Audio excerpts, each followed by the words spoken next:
Welcome back, young learners, to our channel Decode English with Supriya. So, as you can see, today's topic it is the poem of On Killing a Tree from your class 9, the Beehive textbook by Gieve Patel. So let's see the line by line explanation of this poetry. This is quite a simple one. It's not very difficult and technical. But yes, there is a definitely deeper meaning. The figurative meaning, as we say, of the poem is much more deeper than what it is already mentioned. So, when we start with this poem, we see that it talks about it takes much time to kill a tree. Not a simple jab of the knife will do it. Obviously, it is telling that it is difficult to kill a tree. By just a single jab, you cannot kill it off. Why? Because it has grown slowly, consuming the earth rising out of it, feeding upon its crust, absorbing years of sunlight, air, water, and out of its leprous hide sprouting leaves. So, how is the tree grown? You know the natural process of photosynthesis. It is having the tree is consuming the earth. Earth means the minerals and nutrients from the water. Then it takes the sunlight, consumes the air, and then it is having a leprous, a beautiful hide through which there are leaves coming out. So hack and chop, but this alone won't do it. Even if you hack it, even if you chop it, this won't kill the tree. Not so much pain will do it. This much pain is not enough to kill a tree. The bleeding bark will heal. What is the bleeding bark over here? Obviously, there are two figure of speech over here. One is definitely your alliteration, and this is also personification. Can a tree actually bleed? No. So why it is talking about bleeding over here? Because then there are those raisins which are coming out when you chop off or try to chop off a tree. Now it is saying that the bleeding bark, it will again heal, and from close to the ground will rise curled green twigs. Miniature boughs, which if checked, will expand again to firmer size. The poet is telling that the green little twigs, the uh, little leaves will again come out. They will make little boughs, which means like kind of a bushes, and then it will expand again to the firmer size, the initial size, if we don't keep a check on that tree which you are trying to kill. No, the root is to be pulled out. How can you do it? The root has to be pulled out of the anchoring earth. The earth has anchored it properly. It is to be roped and tied and pulled out, snapped out. Yes, definitely climax. How can you just kill a tree?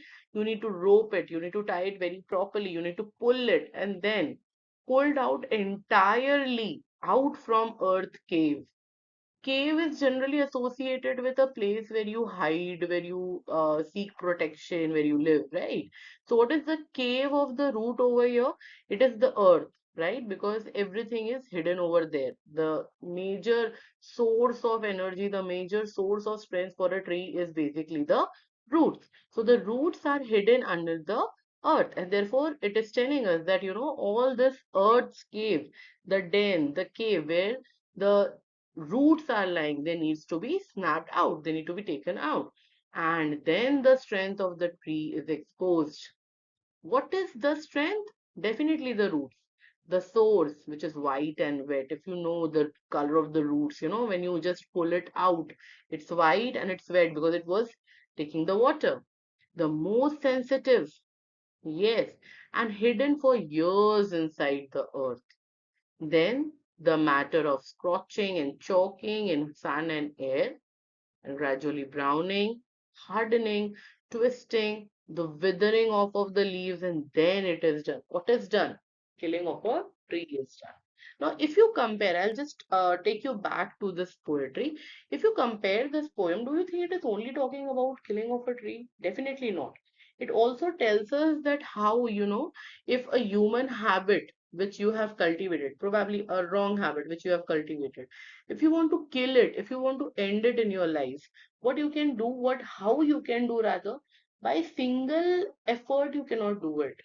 You need to put that out. You need to pull that entire thing out of your heart and mind and soul, right? So humans should take this inspiration from the trees that yes, You can kill your habits as well, the bad habits which you are not appreciating a lot in your life.